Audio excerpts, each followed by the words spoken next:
Hey guys, welcome to tasty Kannada YouTube channel. ನಾನು ನಿಮಗೆಲ್ಲ ಇವತ್ತು ಹೆಸರುಬೇಳೆ ದಾಲ್ ಮಾಡೋದು ಯಾವ ರೀತಿ ಅಂತ ಹೇಳ್ಕೊಡ್ತಾ ಇದ್ದೀನಿ. ಈ ರೆಸಿಪಿ ಚಪಾತಿ, ದೋಸೆ, ಪೂರಿಗೆಲ್ಲ ಬೆಸ್ಟ್ ಕಾಂಬಿನೇಷನ್ ಅಂತಲೇ ಹೇಳ್ಬೋದು. ಹಾಗೆ ಹೇಗೆ ಮಾಡೋದಂತ ನೋಡೋಕ್ಕೆ ಮುಂಚೆ ನಮ್ಮ ಚಾನಲ್ಗೆ ಸಬ್ಸ್ಕ್ರೈಬ್ ಆಗಿ ಹಾಗೂ ಪಕ್ಕದಲ್ಲಿರುವ ಬೆಲ್ಲೈಕನ್ನ ಕ್ಲಿಕ್ ಮಾಡಿ. ಇವತ್ತು ದೋಸೆ ರೆಸಿಪಿ ಇಷ್ಟ ಆದರೆ ನಮ್ಮ ವೀಡಿಯೋಗೆ ಲೈಕ್ ಮಾಡಿ. ಹಾಗಿದ್ರೆ ನೋಡೋಣ ಬನ್ನಿ ಫ್ರೆಂಡ್ಸ್ ಯಾವ ರೀತಿ ಮಾಡೋದಂತ. ನೋಡಿ ಫ್ರೆಂಡ್ಸ್, ಮೊದಲಿಗೆ ಹೆಸರುಬೇಳೆ ದಾಲ್ ಮಾಡ್ಕೊಳ್ಳೋಕ್ಕೆ ನಾನಿಲ್ಲಿ ಒಂದು 1/4 kg ಅಷ್ಟು ಹೆಸರುಬೇಳೆನ 1/4 ಗಂಟೆ ಮುಂಚೆ ನೆನೆಸಿಟ್ಕೊಂಡಿದ್ದೀನಿ. ಹಾಗೂ ಈ ಕಡೆ ಒಂದು ಕುಕ್ಕರ್ನಲ್ಲಿ 1 ಲೋಟ ಅಷ್ಟು ನೀರನ್ನ ಕಾಯಕ್ಕಿಟ್ಟಿದ್ದೀನಿ. ಇವಾಗ ನೀರು ಚೆನ್ನಾಗಿ ಕಾದಿದೆ. ಇವಾಗ ನೆನೆಸಿಟ್ಕೊಂಡಿರೋಂಥ ಹೆಸರುಬೇಳೆನ ಆ್ಯಡ್ ಮಾಡ್ಕೊಳ್ಳಿ.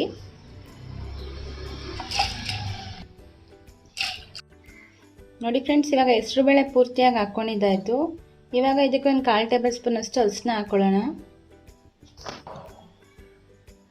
ನೋಡಿ ಫ್ರೆಂಡ್ಸ್, ಇವಾಗ ಅರಿಶಿನ ಹಾಕಿದಾದ್ಮೇಲೆ ಒಂದ್ಸತಿ ಚೆನ್ನಾಗಿ ಮಿಕ್ಸ್ ಮಾಡ್ಕೊಳ್ಳಿ. ನೋಡಿ ಫ್ರೆಂಡ್ಸ್, ಈ ರೀತಿ ಪೂರ್ತಿಯಾಗಿ ಮಿಕ್ಸ್ ಮಾಡಿದಾದ್ಮೇಲೆ ಕುಕ್ಕರ್ನ ಕ್ಲೋಸ್ ಮಾಡಿಕೊಂಡು ಒಂದು ವಿಷಲ್ ಕೂಗಿಸ್ಕೊಳ್ಳೋಣ. ಇವಾಗ ಕುಕ್ಕರ್ ಕೂಗೋ ಅಷ್ಟರಲ್ಲಿ ಹೆಸರುಬೇಳೆ ದಾಲ್ಗೆ ಒಗ್ಗರಣೆ ಮಾಡ್ಕೊಂಬರೋಣ ಬನ್ನಿ ಫ್ರೆಂಡ್ಸ್. ನೋಡಿ ಫ್ರೆಂಡ್ಸ್, ಮೊದಲಿಗೆ ಒಗ್ಗರಣೆ ಮಾಡ್ಕೊಳ್ಳೋಕ್ಕೆ ಒಂದು ಬಾಣಲಿ ತೊಗೊಂಡಿದ್ದೀನಿ. ಬಾಣಲಿಗೆ ಒಂದು 5 ಟೇಬಲ್ ಸ್ಪೂನ್ ಅಷ್ಟು ಆಯಿಲ್ ಹಾಕ್ಕೊಳ್ಳೋಣ. ನೋಡಿ ಫ್ರೆಂಡ್ಸ್, ಇವಾಗ ಆಯಿಲ್ ಚೆನ್ನಾಗಿ ಕಾದ್ಮೇಲೆ ಒಂದು 1/4 ಟೇಬಲ್ ಸ್ಪೂನ್ ಅಷ್ಟು ಸಾಸಿವೆ ಹಾಕ್ಕೊಳ್ಳೋಣ. ನೋಡಿ ಫ್ರೆಂಡ್ಸ್, ಈ ರೀತಿ ಸಾಸಿವೆ ಚಟಪಟ ಅಂದಮೇಲೆ ಇವಾಗ ಸ್ವಲ್ಪ ಕರಿಬೇವಿನ ಸೊಪ್ಪು ಹಾಕ್ಕೊಳ್ಳೋಣ. ಹಾಗೂ ಸ್ವಲ್ಪ ಈರುಳ್ಳಿನ ಈ ರೀತಿ ಸಣ್ಣದಾಗಿ ಹೆಚ್ಚಿಟ್ಕೊಂಡಿದ್ದೀನಿ, ಇದು ಆ್ಯಡ್ ಮಾಡ್ಕೊಳ್ಳಿ.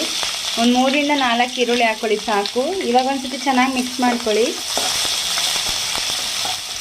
ನೋಡಿ, ಈರುಳ್ಳಿ ಹಾಕಿದಾದ್ಮೇಲೆ ಒಂದು 2 ಟೇಬಲ್ ಸ್ಪೂನ್ ಅಷ್ಟು ಉಪ್ಪು ಹಾಕ್ಕೊಳ್ಳೋಣ. ಅವಾಗ ಈರುಳ್ಳಿ ಚೆನ್ನಾಗಿ ಬೇಯುತ್ತೆ. ಉಪ್ಪು ಹಾಕಿದಾದ್ಮೇಲೆ ಒಂದ್ಸತಿ ಚೆನ್ನಾಗಿ ಮಿಕ್ಸ್ ಮಾಡ್ಕೊಳ್ಳಿ. ನೋಡಿ ಫ್ರೆಂಡ್ಸ್, ಈ ರೀತಿ ಈರುಳ್ಳಿ ಚೆನ್ನಾಗಿ ಫ್ರೈ ಆದಮೇಲೆ ಇದಕ್ಕೆ ಟೊಮೊಟೊನ ಆ್ಯಡ್ ಮಾಡ್ಕೊಳ್ಳೋಣ. ನಾನಿಲ್ಲಿ ಒಂದು 3 ಟೊಮೊಟೊನ ಈ ರೀತಿ ಸಣ್ಣದಾಗಿ ಹೆಚ್ಕೊಂಡು ಆ್ಯಡ್ ಮಾಡ್ಕೊಳ್ತಾ ಇದ್ದೀನಿ. ಇವಾಗ ಮತ್ತೊಂದು ಸರಿ ಚೆನ್ನಾಗಿ ಮಿಕ್ಸ್ ಮಾಡ್ಕೊಳ್ಳಿ.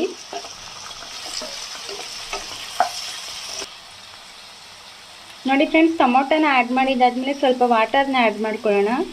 ಒಂದು 3 ಟೇಬಲ್ ಸ್ಪೂನ್ ಅಷ್ಟು ಆ್ಯಡ್ ಮಾಡ್ಕೊಳ್ಳಿ.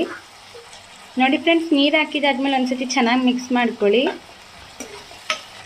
ಇವಾಗ ಲಿಡ್ನ ಕ್ಲೋಸ್ ಮಾಡಿ ಒಂದು 5 ಮಿನಿಟ್ಸ್ ಟೊಮೊಟೊ ಎಲ್ಲ ಬೇಯಕ್ಕೆ ಬಿಡೋಣ. ನೋಡಿ ಫ್ರೆಂಡ್ಸ್, ಇವಾಗ ಒಂದು 5 ಮಿನಿಟ್ಸ್ ಆಗಿದೆ. ಓಪನ್ ಮಾಡಿ ನೋಡೋಣ.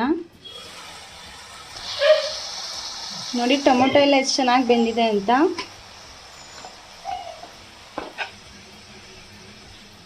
ಇವಾಗ ನಾವು ಇದಕ್ಕೆ 3 ಟೇಬಲ್ ಸ್ಪೂನ್ ಅಷ್ಟು ಸಾಂಬಾರು ಪುಡಿನ ಆ್ಯಡ್ ಮಾಡ್ಕೊಳ್ಳೋಣ. ಸಾಂಬಾರು ಪುಡಿ ಹಾಕಿದಾದ್ಮೇಲೆ ಒಂದ್ಸತಿ ಚೆನ್ನಾಗಿ ಮಿಕ್ಸ್ ಮಾಡ್ಕೊಳ್ಳಿ. ಹಾಗೂ ಸ್ವಲ್ಪ ವಾಟರ್ನ ಆ್ಯಡ್ ಮಾಡ್ಕೊಳ್ಳೋಣ. ಇವಾಗ ಮತ್ತೊಂದು ಸರಿ ಚೆನ್ನಾಗಿ ಮಿಕ್ಸ್ ಮಾಡ್ಕೊಳ್ಳಿ. ಹಾಗೂ ಒಂದು 1/4 ಟೇಬಲ್ ಸ್ಪೂನ್ ಅಷ್ಟು ಧನಿಯಾ ಪುಡಿನ ಆ್ಯಡ್ ಮಾಡ್ಕೊಳ್ಳೋಣ. ನೋಡಿ ಫ್ರೆಂಡ್ಸ್, ಇವಾಗ ಇದನ್ನು ಬೇಯಕ್ಕೆ ಬಿಡೋಣ. ಅಷ್ಟರಲ್ಲಿ ಹೆಸರುಬೇಳೆ ಯಾವ ರೀತಿ ಬೆಂದಿದೆ ಅಂತ ನೋಡೋಣ ಬನ್ನಿ. ನೋಡಿ ಫ್ರೆಂಡ್ಸ್, ಇವಾಗ ವಿಷಲ್ ಹೋಗಿದೆ. ಓಪನ್ ಮಾಡಿ ನೋಡೋಣ. ನೋಡಿ ಹೆಸರುಬೇಳೆ ಎಷ್ಟು ಚೆನ್ನಾಗಿ ಬೆಂದಿದೆ ಅಂತ.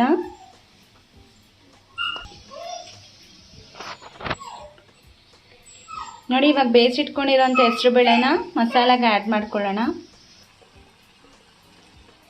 ಇವಾಗ ಹೆಸರುಬೇಳೆ ಹಾಕಿದಾದ್ಮೇಲೆ ಚೆನ್ನಾಗಿ ಮಿಕ್ಸ್ ಮಾಡ್ಕೊಳ್ಳಿ. ನೋಡಿ ಫ್ರೆಂಡ್ಸ್, ಇವಾಗ ಇದಕ್ಕೆ ನಿಮಗೆ ಟೆಕ್ಸ್ಚರ್ ಬೇಕು ಆ್ಯಡ್ ಹಾಕಿದಾದ್ಮೇಲೆ ಒಂದ್ಸತಿ ಚೆನ್ನಾಗಿ ಮಿಕ್ಸ್ ಮಾಡ್ಕೊಳ್ಳಿ. ನೋಡಿ ಫ್ರೆಂಡ್ಸ್, ನಾನು ಈ ರೀತಿ ಇಷ್ಟು ಗಟ್ಟಿಯಾಗಿ ಮಾಡ್ಕೊಂಡಿದ್ದೀನಿ.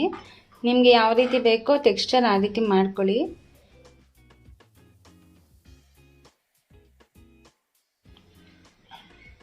ನೋಡಿ ಫ್ರೆಂಡ್ಸ್, ಹೆಸರುಬೇಳೆ ಎಲ್ಲ ಹಾಕಿದಾದ್ಮೇಲೆ ಈ ರೀತಿ ಕಂಪ್ಲೀಟಾಗಿ ಮಿಕ್ಸ್ ಮಾಡ್ಕೊಳ್ಳಿ.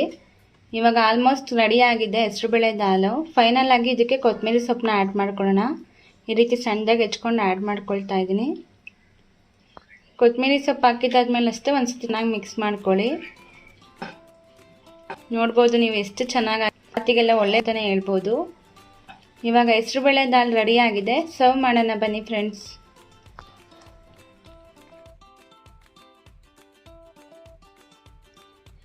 ನೋಡಿದ್ರಲ್ವ ಫ್ರೆಂಡ್ಸ್, ಯಾವ ರೀತಿ ಹೆಸರುಬೇಳೆ ದಾಲ್ನ ಎಷ್ಟು ಸುಲಭವಾಗಿ ಮಾಡ್ಕೋಬೋದು ಅಂತ. ಚಪಾತಿ, ಪೂರಿ ಹಾಗೂ ಪರೋಟಗೆಲ್ಲ ಬೆಸ್ಟ್ ಕಾಂಬಿನೇಷನ್ ಅಂತಲೇ ಹೇಳ್ಬೋದು. ತುಂಬಾ ಸುಲಭವಾಗಿ ಮಾಡ್ಕೋಬೋದು. ಎಲ್ರಿಗೂ ತುಂಬಾ ಇಷ್ಟ ಆಗುತ್ತೆ. ಸೊ ನಿಮ್ಮನೆಲ್ಲ ಒಂದು ಸತಿ ಟ್ರೈ ಮಾಡಿ ನೋಡಿ. ಹೇಗಾಗಿತ್ತು ಅಂತ ತಪ್ಪದೆ ಕಾಮೆಂಟ್ ಬಾಕ್ಸಲ್ಲಿ ತಿಳಿಸಿ. ಹಾಗೂ ಈ ರೆಸಿಪಿ ಇಷ್ಟ ಆದರೆ ನಿಮ್ಮ ಫ್ರೆಂಡ್ಸ್ಗೂ ಕೂಡ ಶೇರ್ ಮಾಡಿ. ಅವ್ರಿಗೂ ನಮ್ಮ ಚಾನಲ್ಗೆ ಸಬ್ಸ್ಕ್ರೈಬ್ ಆಗೋಕ್ಕೆ ಹೇಳಿ. ಮತ್ತೆ ಸಿಗೋಣ ಮುಂದಿನ ವಿಡಿಯೋ ಜೊತೆ. Thank you for watching.